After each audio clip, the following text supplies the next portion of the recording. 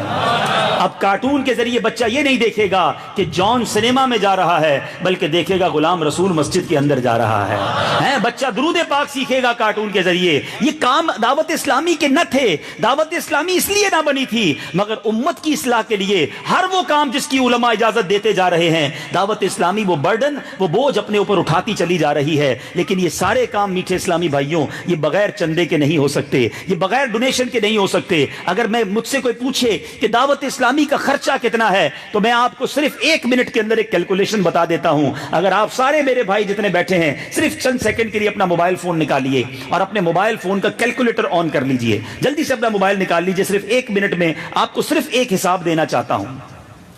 دعوت اسلامی کے اس وقت تقریباً 26,000 کے قریب اجیر ہیں، امپلائیز ہیں۔ 26,000 لوگوں کو تنخواہ دعوت اسلامی دیتی ہے، ٹھیک ہے؟ ادھر بڑی بڑی فیکٹریوں والے بھی بیٹھے ہوں گے، 50، 100، 200 کو تنخواہ دیں تو سانس پھول جاتی ہے کہ 300 لوگوں کی تنخواہ بنتی کتنی ہے، ٹھیک ہے نا؟ 26,000 لوگوں کو تنخواہ دینی ہے۔ 26,000 لکھے کیلکولیٹر میں اور اس کو ملٹی پلائی کریں، کم و بیش ایوریج تنخواہ اگر بناتے ہیں 20,000، 26,000 کو ضرب دیجئے 20,000 سے، کیا جواب آیا؟ شاید کئیوں کو تو حساب سمجھ نہیں آئے گا۔ 52 کروڑ روپے، ٹھیک ہے؟ یہ 52 کروڑ ایک مہینے کی تنخواہ ہے، ٹھیک ہے؟ 20,000 مہینے کے ہیں نا، سال کے تو نہیں ہے نا بھائی۔ اب اس کو 13 سے ملٹی پلائی کریں، 52 کروڑ تو مہینے کے بنے نا، سال کی 13 تنخواہیں تو دو گے نا، 12 تنخواہ دو گے، ایک بونس دو گے رمضان میں، کیا بنا؟ 6.25 ارب روپے، 676 کروڑ۔ آپ کا کیلکولیٹر کئیوں کا تو خراب ہو گیا ہوگا، وہ حساب ہی نہیں بتا رہا ہوگا، ٹھیک ہے؟ کوئی بات نہیں، ابھی اس کو رہنے دے اسکرین پر، اس کو ڈیوائیڈ کریں، تقسیم کریں 365 سے، ڈیوائیڈڈ بائی 365، سال میں دن 365 ہوتے نا۔ یہ روزانہ کی سیلری آ گئی آپ کے سامنے، کتنے ہیں جناب؟ 1 کروڑ 85 لاکھ روپے روزانہ دعوت اسلامی کو صرف تنخواہ کی مد میں 1 کروڑ 85 لاکھ کم و بیش اپروکسیمیٹلی دینے پڑتے ہیں۔ آج 26 تاریخ ہے نا، 26 اپریل ہم نے جو بھی کر کے گزاری، دعوت اسلامی کے 1 کروڑ 85 لاکھ روپے نکل گئے۔ اچھا، اس میں سال کی 600 مسجدیں جو بناتے ہیں وہ اس میں شامل نہیں ہیں، ہزاروں بچوں کو روزانہ کھانا کھلاتے ہیں وہ شامل نہیں ہے۔ اس میں 3 زبانوں میں مدنی چینل چلتا ہے جس کی لاکھوں ڈالر سیٹلائٹ فیس ہم دیتے ہیں، وہ شامل نہیں ہے۔ ابھی رمضان آنے والا ہے، دعوت اسلامی کے 1.5 لاکھ کے قریب معتکفین پورے پاکستان اور دنیا میں بیٹھیں گے، ان کی سحری افطاری شامل نہیں ہے۔ یہ صرف تنخواہ ہے جو دینی ہے، اور یہ ہر سال اجیر بڑھتے ہیں۔ کیوں؟ مسجدیں بڑھتی ہیں، مدرسے بڑھتے ہیں، جامعہ بڑھتے ہیں تو علماء بھی بڑھیں گے۔ تو صرف یہ سمجھانا چاہ رہا ہوں، شاید بہت سو کے سر سے ایک کلاؤڈ بھی، ایک غلط فہمی بھی دور ہو جائے گی۔ لوگ کہتے ہیں دعوت اسلامی کے پاس تو بہت پیسے ہیں یار، ان کو کیوں دیتے ہو، کسی اور کو دے دو۔ ہمارے پاس واقعی بہت پیسے آتے ہیں، مگر خرچہ کتنا یہ بھی تو سن لو نا۔ اور یہ خرچہ بڑھتا ہی جا رہا ہے۔ میں آپ کو خود کہہ رہا ہوں ابھی کڈز مدنی چینل شروع کرنا ہے۔ ایک خوشخبری دوں آپ کو، آج 26 تاریخ ہے نا، 4 دن پہلے 22 اپریل الحمدللہ ہم جرمنی میں تھے، وہاں پر ایک چرچ خریدا ہے، اس کو مسجد بنا رہے ہیں انشاءاللہ۔ 22 اپریل پیر کا دن، میرے آقا کی ولادت کا دن ہوتا ہے انگلش تاریخ کے حساب سے۔ اللہ کی رحمت سے وہاں پر بہت ضرورت تھی، 2.5 لاکھ عربی مسلمان وہاں شفٹ ہوئے ہیں سیریا سے۔ نماز پڑھنے کو جگہ نہیں تھی، پاکستانیوں کے لیے جگہ نہیں لی دعوت اسلامی نے، ان عرب مسلمانوں کے ایمان کو بچانے کے لیے اللہ کی رحمت سے ایک ایسی جگہ تھی، کرسچنز کا چرچ تھا، ہمیں وہ جگہ بڑی پسند آئی۔ 3,26,000 یورو میں وہ سودا ڈن کیا ہے۔ 3 مہینے میں پیسے دینے ہیں، اللہ نے چاہا کر لیں گے۔ 3 مہینے بعد وہاں جہاں شرک ہوتا تھا وہاں اللہ کو سجدے ہونا شروع ہو جائیں گے۔ ساری دنیا میں دعوت اسلامی اس انداز میں کام کر رہی ہے، پھر ہم کیوں نہ مدد کریں؟ میں ایک اعلان آپ سے چاہتا ہوں، بس اپنے بیان کو ختم کر رہا ہوں.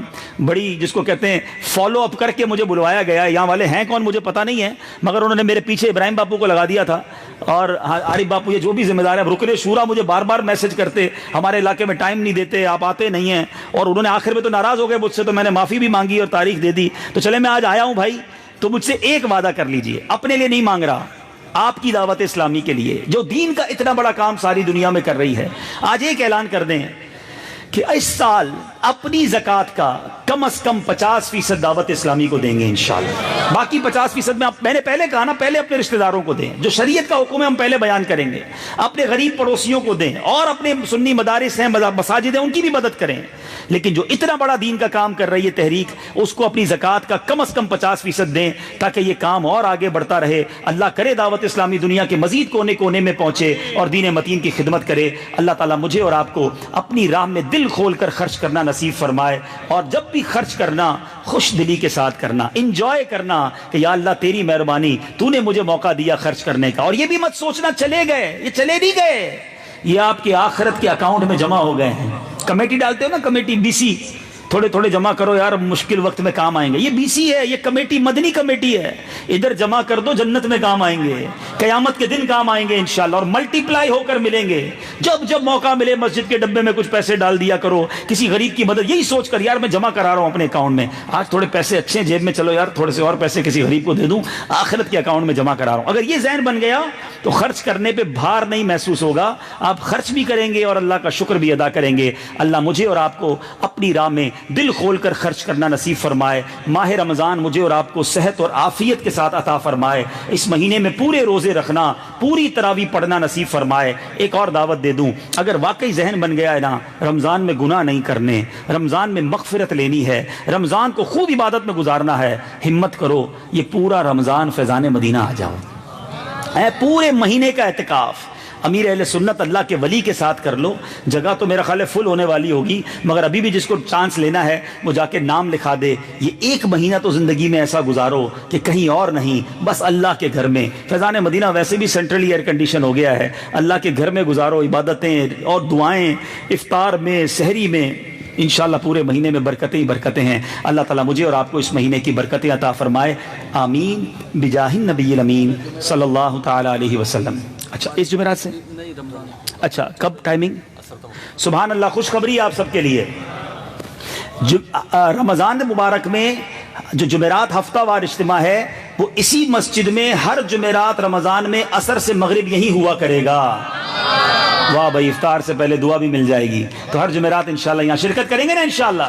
انشاءاللہ صلو علی الحبیب. پانی دے اسلامی بھائی توجہ فرمائیے. مدینہ پانی دیجیے. الحمدللہ اتنی پیاری پیاری باتیں سنی ہم نے، نیکیوں کی ترغیب بھی سنی، گناہوں سے بچنے کا ذہن بھی ملا، اور ایسے پاکیزہ اجتماعات میں، سنت و بڑے اجتماعات میں شرکت کرتے ہیں تو ہمارا ذہن بھی بنتا ہے کہ بہت ساری نیکیاں کرنے میں کامیاب ہو جائیں، گناہ چھوڑنے میں کامیاب ہو جائیں. لیکن اکثر و بیشتر ایسا نہیں بھی ہو پاتا. تو اس کی ایک وجہ یہ ہوتی ہے کہ دلوں پہ زنگ لگ جاتا ہے. جیسے لوہے پہ زنگ لگ جاتا ہے ایسے دلوں پر بھی زنگ لگ جاتا ہے. تو علماء و صوفیہ نے دلوں کے زنگ کو دور کرنے کا ایک طریقہ یہ بھی بتایا ہے کہ کسی پیر کامل کے ہاتھ میں ہاتھ دے دیں، کہ جب آپ پیر کامل کے ہاتھ میں دے دیں گے انشاءاللہ اس کی برکت سے دل کا زنگ دور ہو جائے گا. اور جب دل کا زنگ دور ہو جاتا ہے تو حلاوت ایمانی محسوس ہوتی ہے، لذت ایمانی محسوس ہوتی ہے، نیکیوں میں دل رکھتا ہے اور گناہوں سے بچنے میں بندہ کامیاب ہو جاتا ہے. الحمدللہ عز و جل. ایسے ہی ایک پیر کامل شیخ طریقت امیر اہل سنت حضرت علامہ مولانا ابو البلال محمد الیاس اتار قادری رضوی دامت برکاتہ العالیہ ہیں. تو میں آپ کو مشورہ دوں گا کہ مسلمان جو اپنے لیے پسند کرے وہ اپنے مسلمان بھائی کے لیے بھی پسند کرے. تو آپ میں سے جو بیعت نہیں ہے وہ امیر اہل سنت کے مرید بن جائیے، جو بیعت ہیں وہ تجدید بیعت کر لیجیے، جو کسی پیر اور پیر صاحب کے مرید ہیں تو وہ بھی بیعت برکت کر لیں. اب یہ برکت ہوگی کیسے؟ تو الحمدللہ عز و جل رکن شورا حضرت مولانا عبد الحبیب اتاری مدنی مدظ اللہ العالی امیر اہل سنت کی طرف سے آپ کو اجازت ہے اور آپ امیر اہل سنت کے ذریعے غوث اعظم کا مرید بناتے ہیں. تو میں عرض کرتا ہوں رکن شورا سے کہ مجھے بھی اور ہم سب کو بیعت فرما لیں اور امیر اہل سنت کے ذریعے قادری اتاری سلسلے میں داخل فرما لیں. میرے وہ اسلامی بھائی جو مرید ہونا چاہیں، جس طرح میں کہتا جاؤں اس کو ریپیٹ کرتے جائیں، دہراتے جائیں۔ بسم اللہ الرحمن الرحیم۔ الصلاۃ والسلام علیک یا رسول اللہ وعلی آلک واصحابک یا حبیب اللہ، لا الہ الا اللہ محمد الرسول اللہ صلی اللہ تعالی علیہ وسلم۔ توبہ کرتا ہوں میں اپنے تمام پچھلے گناہوں سے، اور وعدہ کرتا ہوں میں کہ آئندہ شریعت پر چلوں گا، بد مذہبوں اور برے لوگوں کی صحبت سے بچتا رہوں گا، نماز روزے کی پابندی کرتا رہوں گا، والدین کی نافرمانی، جھوٹ، غیبت، چغلی، وعدہ خلافی، گالی گلوچ، فلمیں، ڈرامے، گانے باجے، بے پردگی وغیرہ وغیرہ گناہوں سے بچتا رہوں گا۔ اے اللہ میری اس توبہ کو قبول فرما اور مجھے میرے وعدے پر ثابت قدم رکھ۔ مرید ہوتا ہوں میں خاندان عالی شان قادریہ، رضویہ، عطاریہ میں نے اپنا ہاتھ آپ کے ذریعے سے شیخ طریقت امیر اہل سنت کے ہاتھ میں دیا، اور ان کے ذریعے سرکار بغداد حضور غوث پاک رضی اللہ تعالی عنہ کے ہاتھ میں دیا۔ اے اللہ مجھے جناب غوث اعظم کے مریدوں میں قبول فرما، اور کل قیامت میں غوث پاک کے غلاموں میں اٹھا۔ الصلاۃ والسلام علیک یا نبی اللہ وعلی آلک واصحابک یا نور اللہ۔ انشاءاللہ الحمدللہ رب العالمین، والصلاۃ والسلام علی سید الانبیاء والمرسلین، یا ارحم الراحمین یا ارحم الراحمین یا ارحم الراحمین، یا ربنا یا ربنا یا ربنا یا ربنا یا ربنا، یا اللہ یا رحمان یا رحیم۔ اللہم ربنا آتنا فی الدنیا حسنۃ وفی الآخرۃ حسنۃ وقنا عذاب النار، وقنا عذاب القبر، وقنا عذاب الحشر، وقنا حساب المیزان۔ اللہم ربنا تقبل منا انک انت السمیع العلیم، وتب علینا یا مولانا انک انت التواب الرحیم۔ اللہم بلغنا رمضان بصحت وعافیہ۔ اے رب کریم، اے گناہگاروں کی بخشش کرنے والے، تیرے گناہگار بندے ہاتھ اٹھائے، سر جھکائے تیرے دربار میں حاضر ہیں۔ تیری مہربانی ایک بار پھر رجب عطا کیا، شعبان عطا کیا، پہلے شب معراج عطا کی، پھر شب براءت بھی عطا کر دی۔ اب کچھ دن رمضان میں رہ گئے، مولا ہمیں صحت کے ساتھ، عافیت کے ساتھ یہ برکتوں والا مہینہ نصیب فرمانا۔ اے اللہ رمضان کے پورے روزے رکھنا نصیب فرمانا، پوری تراویح پڑھنے کی سعادت نصیب ہو جائے۔ اے اللہ خوب عبادتیں کرنے والے بن جائیں، رمضان کھانے پینے میں نہیں بلکہ تیری عبادت میں گزارنے والے بن جائیں، تلاوت قرآن کرنے میں گزرے، خوب سخاوت اور خوب تیری راہ میں خرچ کرنے کا ہمیں جذبہ بھی عطا کر دے۔ اے اللہ جو گناہ ہو گئے ہیں، جو خطائیں ہو گئی ہیں، تو کریم ہے مولا، تو معاف کرنے والا ہے۔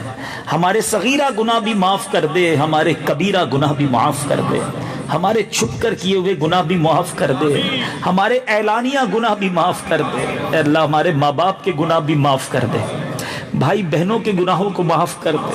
اے اللہ ہمارے گھر والوں کے گناہ معاف کر دے، ہم سب کی مغفرت فرما دے۔ ہمارے مرحومین کی مغفرت کر دے، ہمارے رشتہ داروں کی مغفرت کر دے، سرکار علیہ الصلوۃ والسلام کی ساری امت کی مغفرت فرما۔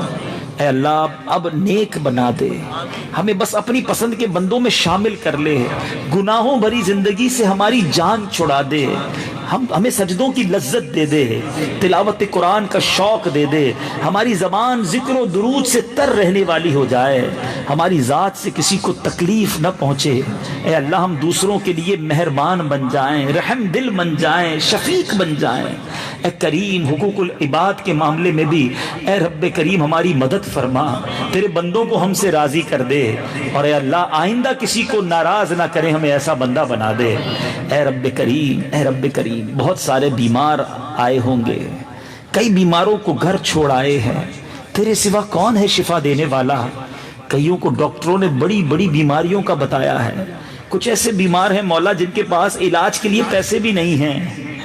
اے شفا دینے والے کرم کر، مبارک مہینہ ہے، کئی مریض یہ بھی سوچ سوچ کر ان کا جی ہلکان ہو رہا ہے کہ صحت نہیں ہوگی تو روزے کیسے رکھیں گے، تراویح کیسے پڑھیں گے۔